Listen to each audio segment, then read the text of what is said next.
All right. Just reading this that Flint has just put up.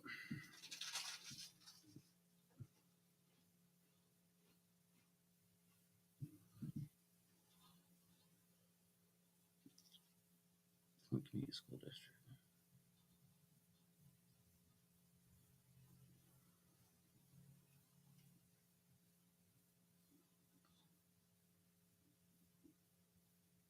Parent provides proof. Oh, there you go. What up? Wow. Glad I haven't wasted any of my money on a fucking FOIA. That'll come up here in just a second. All right, let me go ahead and share real quick. Good morning, viewers. I'm still always going to say good morning. I don't care what time it is. You could see me at like 10 o'clock at night. It's still good morning. Always turn life around with a good cup of coffee. Thought you had no coffee this morning. I had like half a cup, and I was planning on going to Tim Hortons, but I turned on my truck and it was low on fuel, so I had to go to Club Sunoco. No, that's what's up. Yeah. I mean, it was calm. A lot calmer than some of the videos we've seen recently. It'll get better. It'd get better as in those videos won't pop up as often, or they're going to start popping up more? I don't know. I'm not going to lie. One way is at least entertaining, but at the other end, I don't want people getting slugged. I like peace. I know that sounds really contrary coming from my happy ass. Good afternoon, family. Good afternoon, Mama Akil. Good afternoon to Talabaf Benta. I might be saying it wrong, but still good afternoon. And good afternoon, everybody that's deciding to tune in. Thank you. Oh, yeah. Shit. Mama Quill's on. Shit. I got to be on my best behavior. Yes, and sir. then I keep saying shit. Right. No. Oh, Mr. Clack, what's what it do? No. Like, Mama Quill has been here since the beginning, since I came here. Since the beginning, she's been rocking with us. I am so happy and so proud that she keeps coming back. Like, I apparently have not messed up enough to make her go away, which means if I just keep doing what I'm doing, it means I'm doing something and I'm not upsetting her. That is the positive part, right? Like she is definitely a positive force on our side. Trevor. What up, Philip? Oh man, Mr. Phillip. I actually got something for him. Hey, Mr. Phillip, have you ever made wine? I've been making wine. It's a pain in the ass. It's kind of like trying to help Flint. I swear to God. It's like trying to help Flint. It's like trying to help Flint. And here's my reasoning, right? Talk to me. So driving around Flint, all of us been here. We've been doing this shit. Oh, what kind? Cherry and peach, man. Straight fruit wine. And then I'm turning some of it into brandy. Anyway, so driving around Flint, just driving, the act of driving is in itself become a crusade. You've got to get from point A to point B without getting dead. Some people driving around here have the life preservation skills of a fucking cantaloupe. You got a green light. Light has been red for 30 seconds or longer, and you see some dude zip across right in front of your bumper. Like, man, had I been going any faster, or had I not realized I had a brake, this dude would be sandwich. He'd be fucking hamburger meat. That happened like 10 minutes ago. Literally coming from Club Sunoco. And I called Mr. Clack. Yeah. Well, let's get to it. I did just get an update from Ms. Fuentes about Flint Community Schools. Mr. Clack, this one's going to go to you. And what up, T Wiggs? I see you in the chat. What it do? This was posted by Mr. Clinton Bird. My son has no academic records from Flint schools, but because I'm a Flint resident, he can't go to a better school. Mr. Stewart told me to check the website and email my concerns to the appropriate person. This is what I found, or this is what I got. Mr. Bird, we are unable to honor your request for administrative release from the Flint Community School District. The request has been reviewed and denied because it does not meet any of the following 3 criteria to grant administrative releases. The criteria are as follows. Parent is employed by the school district he or she wants the child to attend. Parent provides proof that he or she is purchasing or leasing a home in Flint School District. The parent is requesting the child to attend. The student will have a status as senior and may remain at his or her home school for the final year of high school. In other words, need a transcript. You can't get your records without being one of those three, which is dumb. Look, these are, I don't know, my kids' records. I kind of want my kids' records, period, end of day. I shouldn't have to give you a damned excuse.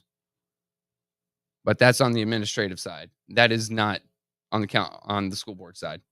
Let's be absolutely clear here. Even with the tomfoolery, the fucking shenanigans, and the bullshit that happens sometimes on the Flint school board, that isn't on them. This falls entirely to Kevin Jones and his administration. They need to review those rules. Parents should be able to get their children's records, any records, at request. You shouldn't have to go through an entire line of bullshit criteria to get your kids' records. I don't know how I got my kid out of Flint public schools so easy. Who knows? How much is the superintendent making? God. You know what? Someone passed me that contract a while ago. Let me take a look.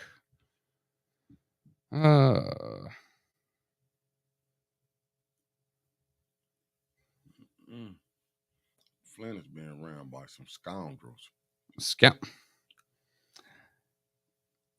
I love that fucking word, bro. I'm doing my best.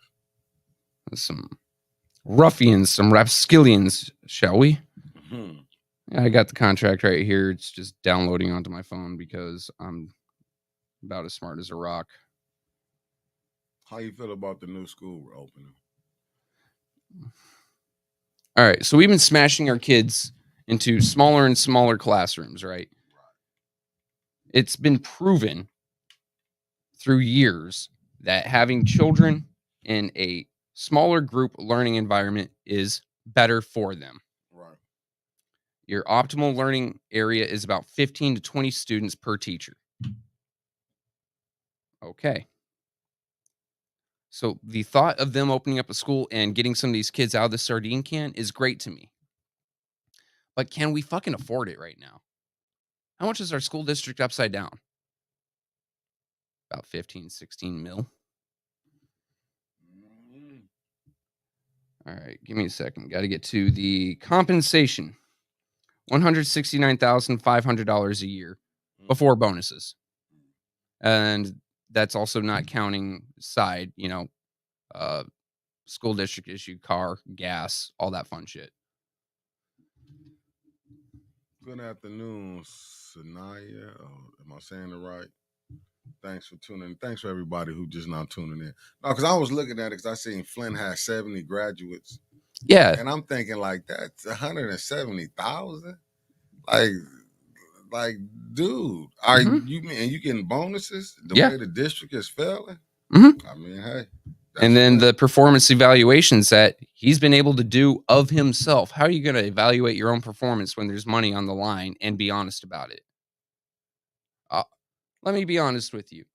If Mickey said, Trevor, evaluate yourself, and if you get above a certain threshold, you get a bonus, I would be tempted. And mind you, I'm an honest guy. I'm not by any means a saint, but I'm an honest guy. I would be tempted to put the highest evaluation I can there to get that bonus. Yeah. Because what I'm looking at, I get it because I was at the ceremony yesterday. Shameless plug, 810, be everywhere. But I was there, and me, what I took from it, I seen like the people was happy. You know what I'm saying? I'm understanding the teachers and everything, but I also remember it was so hot up in there, teachers was falling out, kids was getting sick. Yeah. See, this goes back to the Flint mentality again, where somebody gotta die. And then we supposed to be clapping our hands because this is something that should have been done. Yep. It shouldn't have been no kids getting sick, teachers falling out, gotta go complain, and then you still happy with one school. Yeah, and we have no environmental controls in the schools we already have. Like you were saying, kids are falling out because of heat. And during the winter, they're freezing their asses off. They're still wearing their coats inside, or the vice versa. During the winter, they can't control their furnace, so the kids are sweating and falling out in class. Then they go outside for recess or get released. They're covered in sweat and it freezes. Imagine walking home with frozen sweat to your head. Tell me how that doesn't make you sick. Well, my thing is, what about getting the kids back here? I mean, if you study saying we building this, but get the kids back, because if you still, my thing is this, like, I wasn't impressed because I still understand this the school system is structure is broken. Mm-hmm. You might have, I'm not gonna say Michael Clark not fighting, because I try to not to bring him up in this because we all cool. Yeah, but it won't be looking like I'm just being biased. But I'm telling you, there's some terrible people on that school council. Yeah, we've talked about several of the names on there before. Yeah. One of them had very close ties to a now pedophile. Oh, wait. You see what I'm saying? Exactly. But let's go back a decade. Let's go back 2 decades to when we were kids, when we were in school. Mm-hmm. All right. That's when all the cool shit was happening. International guests were coming to see how a community school should be run. I think that's about where the problem started. So they made a lot of compromises to get short-term gains. Right. And they sacrificed long-term stability for it. I think had they come down in a middle ground and actually made a proper compromise, our schools wouldn't be in the situation they're in now. We've got sub 10% proficiency in reading and mathematics, the 2 biggest subjects you need to succeed in life. Seriously, how are you going to keep track of your own bank account if you can't put 2 and 2 together and you come up with 6? That's what I'm saying. Like just the reading level. Hey, how you doing? Oh, it's a doctor. Thanks for tuning in. I'm just saying, man. I'm just looking at it. I'm trying to figure it out. I'm trying to find light in darkness. But when I go back 70, you have 70 graduating students. Yeah. I'm just saying in the city. I'm just saying in the city of Flint. And then when you go look what some of the reading level was with these seniors at the high school in Flint. Come on now. I mean, but the superintendent, I wouldn't be bragging about nothing. No. Honestly, if I were the school board, I'd be giving him a pay cut. But I mean, but this Flint, where you can lie on your affidavit. If it's true, you can we don't get all type of lawsuits against you. Yeah. If it's true, and still keep your job. Only Flint is a place where you get rewarded for failure. Yeah. There's actually a term for that in the Army. What is it called? Failing up. What? Or what is it? Being promoted to the point of failure. So what that means is you got regular line worker X. Right. Line worker X does well as line worker. Right. They're there long enough that company decides, you've been here so long, we have to promote you. They promote them, and they suck at management. You've been promoted to the point of failure. That's what I'm saying. It's like that's what happens here a lot, because the people who do qualify and who excel at that position, they're just here for a paycheck and bounce. Right. And then someone has to cover down. Right. And you don't have the skill necessarily just running around. Actually, we have the skill. It's just who you know. Right. It ain't right. It's not a skill-based issue. It's not an education-based issue. It's who you know. Just think about it. Just think about this. And I'm just finna pivot off of the school board for a second, but we'll circle around. We're gonna circle right back, the wagon right back around. And it's no shot at Emily Dorr, but you finna walk into a job with $110,000. You finna have 2 helpers with you, not 1 but 2. 2, and you don't have to report to council. No, I mean, what did she do before this? I have no idea. I knew she was running for school board. God. But that's what I'm saying. It's like in Flint, only can you play these games. It's only in Flint that you can play these games. Mm-hmm. And that's what I'm saying. It's like if you got a job, me and you gonna talk. If I'm the owner, if I'm the boss, mm-hmm. and me and you in agreement, and we got a working deal. Mm-hmm. Why would I wouldn't want to hear from you if it's your project? Exactly. Like, why would I want you to send Jack and Jane to come talk to me when I want to? It's your job. Jack and Jane are only the helpers too. Like they might know majority of the details, but the head honcho knows all the details and knows the direction of the project and how they want it to get there. Once again, we fall back to task condition standard, right? So head honcho gives the task. Hey, I want X project done. Here's your conditions. The conditions are do it on this budget. See, so Emily was working for the state land bank. That's what I'm saying. Once again, are those skills compatible? I don't know. Like, you see what I mean? I guess you could be. I guess you can be a Marvel comic character and run for anything in Flint, from school board to mayor to council to state rep. Yep.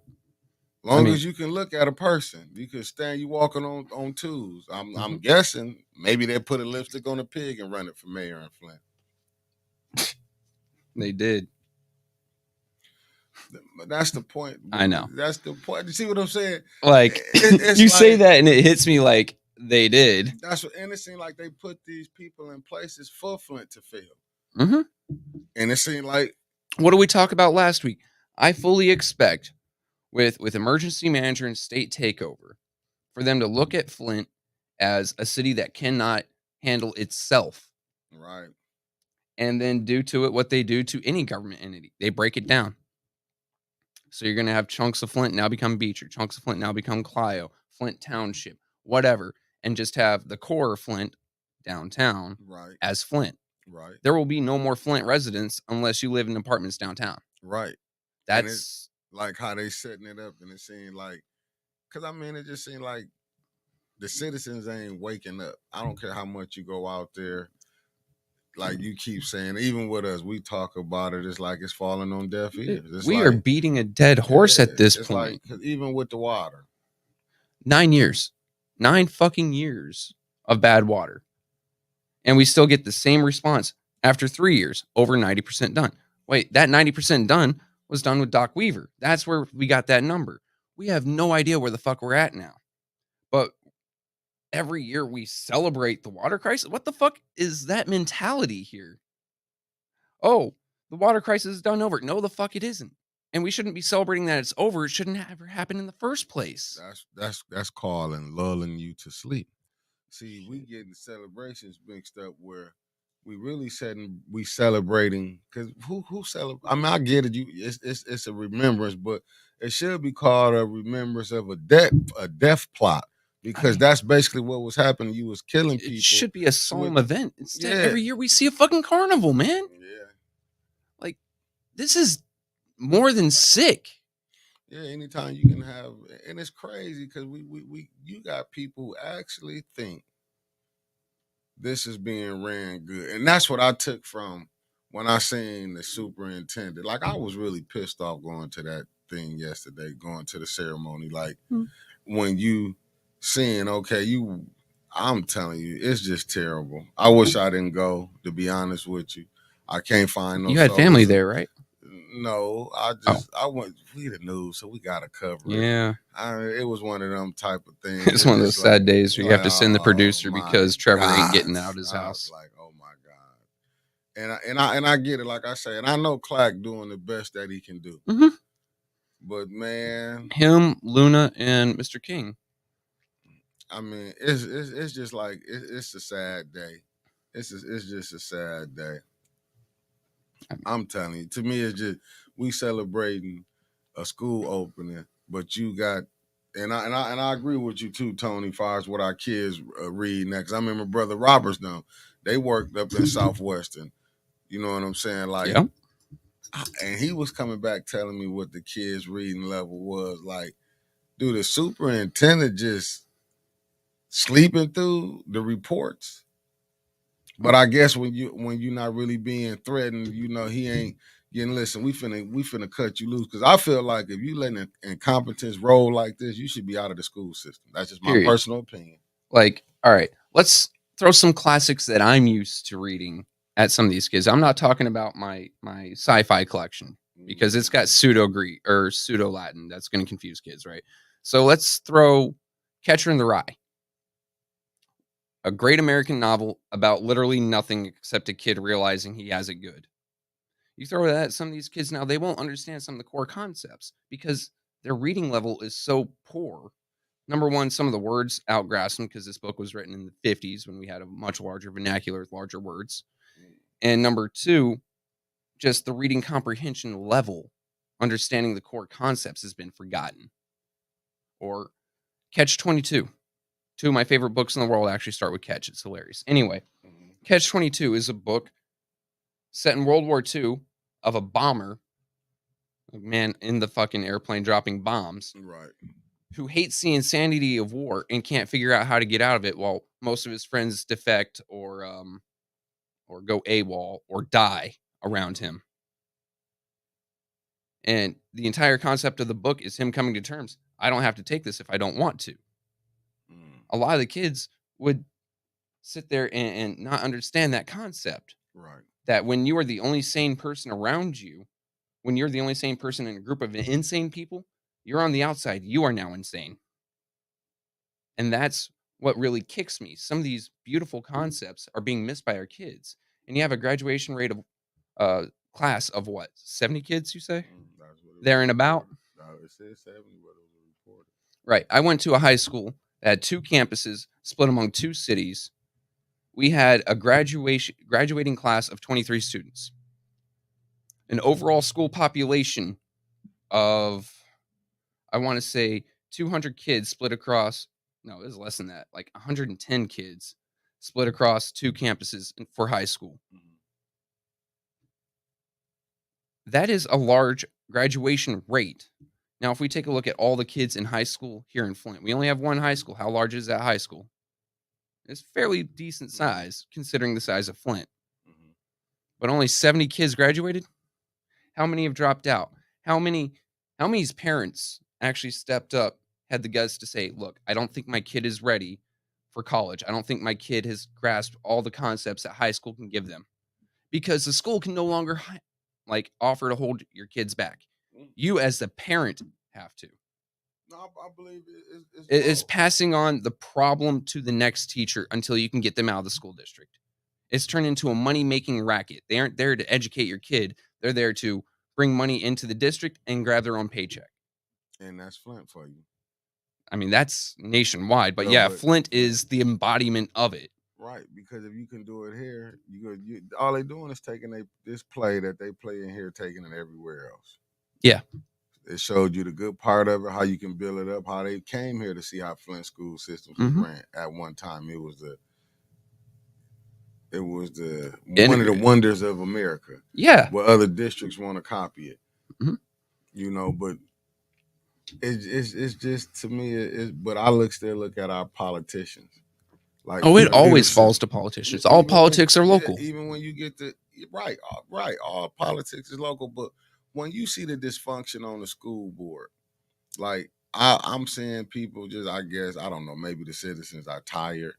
But when you see certain elected members on both sides, school board and council, act like they in high school. Because I watch them all day make posts and do this and that. And the funny thing is, when I see people who call themselves want to be mentors, but then you acting out on Facebook. Yeah. How hires you a mentor? You gonna teach somebody what kids? What are you teaching these kids here? Yeah, how to go out and be messy, how to put your own business out there for everyone else to see. One thing when Mr. Pfeiffer was here the other day that I agree with, probably the only thing that came out of his face that I agree with: praise in public, criticize in private. Right? So if I have a problem with something that you could do, I would pull you aside and say, Mickey, I have an issue with this. Can we resolve it? Right. Whereas you've got these school board members, you've got these council members, and then you've got a mayor. Because let's face it, he shitposts a lot too. Yeah. And then you've got us, but we aren't elected, so fuck off. Right. Anyway, they pop up on Facebook, throwing all this shade, spreading all this vitriol. It's kind of our job to keep you in place. This is an accountability platform. Basically. Me and Wintus are here to hold people accountable. AD and Ashley are here to help with the entertainment, right? And then, because Everybody got. everybody's got their own thing, right? Everybody got their And then own. we got our soul food, Yeah. actual food for the soul. We got our Bible studies, we've got our religious stuff, and then we've got, things that uh, Doc Weaver brings up, because she definitely brings a good highlight to the community and showcases a lot of businesses that give a goddamn. Right. You know, Right. in many ways, though is an accountability platform. It is our job to say, you're fucking up. And if there's 3 members of the council who I don't always agree with, mind you, Mm-hmm. there are times where I say, Miss Tanya, I don't agree. And I've expressed this to her. Mm-hmm. I've said, Miss Tanya, I don't agree. However, she's on the lesser end, of 3 people out of 9. You can ignore her vote. Literally, they do ignore her vote. Yeah.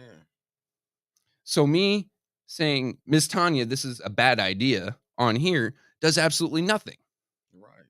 Whereas if I go, hey, Dennis, this is a stupid fucking idea. You're going to kick people out of their homes like Miss Wentis did. Right. That is actually showing where an issue is. Right. And letting the people know, because his vote running with the other 5 is a supermajority. Right. That is veto proof here. I'm sorry. Like, you can get mad at me all day because I don't agree with you. It doesn't change my mind. Nah, that's how it's supposed to be. You're supposed to have your own opinion, but it do supposed to be based off truth. Mm-hmm. You know what And I'm we saying? always try to bring the paperwork behind it. Yeah, because now they want, like I've been saying, the lie is beautiful to these people. You know what I'm saying? And what I might mean by these people is the ones, far as in who power, who want to act like, oh, the pipes, like you said, is 90. It was truth in that. The pipes are 90% done. But that was back with the past administration. Mm-hmm. I Why mean, is you still it at doesn't 90%? go backwards. Right. So how do you still at 90? Mm-hmm. Who was it? Charles Dickinson, I think it was, or maybe it was I think it was Dickinson. A bird in a gilded cage. Right. Beautiful bird, beautiful cage, covered in gold. It's still in a fucking cage. Right? That's that beautiful lie. Yeah. These people around Flint, a lot of these voters are trapping themselves in these lies because it's pretty. Right. Instead of looking at the ugly truth out there, because the truth does fucking hurt. Yeah, your water's still not clean. Your pipe's still not fixed. If you don't live in one of the richer wards, you got no money coming toward your neighborhood. Definitely you don't. Look at Miller. Yeah. Miller is getting several $1 million facelift 6 months apart.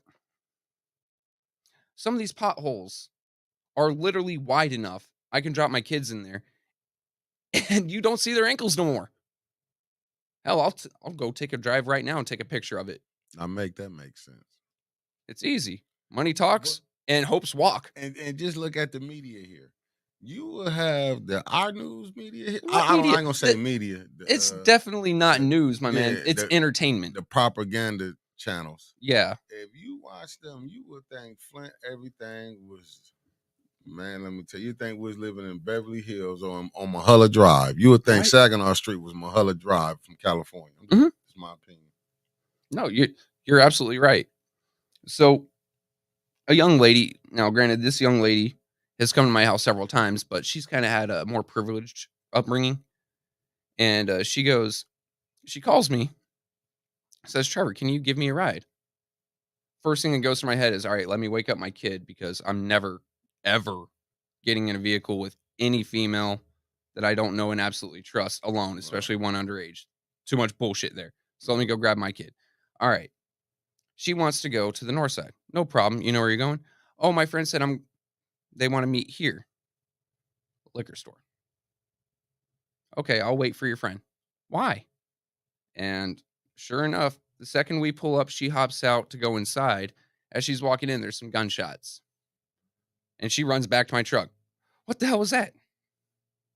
That's the part of town that's ignored. That's the part of town that cops don't even go to no more. It's fucking straight, either you fend for yourself or no one's coming to help you. That's the type of city that Flint has become with our city council the way it is. If you aren't in one of the favored wards, no one's coming to help you. And In terms of money, in right. terms of services, in terms of even other wards looking in your general direction saying shit's fucked up. Ain't no money going north of the Flint River. That's all I basically can sum it This up. young lady was terrified. Her friend eventually came and she said, I don't know if I want to go. I'm like, look, it's Flint. You live here. You can't live in a city and then be afraid of a certain part. Right. You either buck up or you move the fuck out. Now you see there's a problem here. Now it is up to you because you're turning 18 here in a few months to figure out how to vote to fix it. Right. And that's the problem. Like, to me, it's just, that's why I don't want to, listen, let me tell you something. This, I don't get it. Like I said, I'm not going to judge nobody on what they do. It is what it is. But for them to vote for incompetence, not once, but twice. Yeah. And like I said, I read a post on Facebook, and it really wasn't. It wasn't toward. I looked at it. It was truth in it about you deserve to drink the poison water. It was hurtful truth. But the Truth thing, is ugly. but the thing, but it was so called dissing the people that's mad at him. And what I took at it, like, basically it was going at the people who wasn't behind Neely, saying y'all deserve to have poison water. But what I took from it as, this is what he doing to the people because they didn't vote for him, so he's not worrying about fixing the water. Yeah. Because basically, what was truthful in that, you do deserve the water that you're getting. Not the way he wanted to say it, but Yeah, I no, looked if at you it didn't as, vote for me, you deserve. No, that's not how it is. It's you voted for him, so you deserve to live in a city where he doesn't give a fuck about it. What did I say at the beginning? Some people have the survival skills of a fucking cantaloupe. Yeah, no, because you got to look at it, and it seems like people is missing that but they see it in a minute. And these is, you know what I'm saying. You got to look. Anytime a person can come tell you what's so bad, is that the mayor not understanding. Even his people that's for him letting you know, yeah, the pipes is bad. So what? What? And for him, you would think he would probably look at them posts and be like, "No, let me get this water fixed." But this can't even be said. But this thing is, oh well, they don't care. Yeah. Oh, the North Side didn't. I didn't win the North Side in overwhelming landslide. Fuck them. Yeah, basically. Exactly the thoughts that go through his head. Yeah, well, I don't live in the man's head. It seems pretty scary. I'm not going there. I mean, but it seems like that's more factual because what is north of the Flint River getting? Not a damn thing. You can see downtown Contempt. Bricks. Right, downtown Bricks is good. I hear people bragging about downtown, but Flint is bigger than downtown. Much bigger. And do you see any cannabis shops downtown? Seriously, how many weed shops are downtown, guys? I don't know of any. They got to keep that image. Yeah. They got to keep Flint looking that gilded cage. There's that beautiful eye. Downtown looks pretty. Old architecture. Except you've got old buildings falling apart. But just don't look up, guys. Look at these pretty shops we have street level. Look at all these bars and restaurants we have street level for the students. Never mind that a brick might fall off on these tall-ass, old-ass buildings and kill a student. Don't worry about that. Oh, hey, we got Operation Arrowhead fucking securing downtown. Let's not forget that in the beginning, they were just stopping random people, usually people of color, and asking for ID for no fucking reason. That beautiful lie. Right. It's the beautiful lie. So what we got on for later on, because you will be back. This is supposed to be 30 you know minutes. what? So I did name it Trevor Short going into into two groups I shared it to. Ladies and gentlemen, this was just a little filler, a little I don't want you to get fucking tired of me. Tonight, I am coming back on with let's face it, I've only got one or two guests that I actually trust to be on with to not cause me more fucking issues. Tonight is Michael Clack. Now, the biggest reason we have Michael Clack coming on is we see Flint in itself having kind of a disinterest, right? A disinterest of making itself better or of protecting itself or voting to protect itself. And then we have a man born and raised here who has fought every step of the way to make things better. First thing he did, he became a teacher and an advocate, not an activist, because activists have to act. And that's turned into a dirty word lately. He advocates for the people of Flint, right? Then he ran for state rep. Things didn't work out. So what's he do? He doesn't fall into boohoo, woe is me, fuck it. These people can fuck off. No, he says, I'm going to help the people of Flint in another way. And he ran for school board. So let's have him back on. Let's talk about some of the things he's doing, some of the things he sees from his perspective as school board president, and some of the thing doesn't even have to be limited to the school board neither, because he lives here. And the school board sees things that goes on at city council, goes on at the county board of commissioners. He has to work with them all. So let's hear his take on it. We're going to put the spotlight, a positive community spotlight, on a man who's been working his entire life to better Flint. So tonight at 5, please tune in. All right, ladies and gentlemen, you have a good one. Thank you for coming on. Thank you for spending 30 minutes with us. Or if you're Melissa, 15. And thank you for the conversation, Mickey. We're going to see him at 5. Later.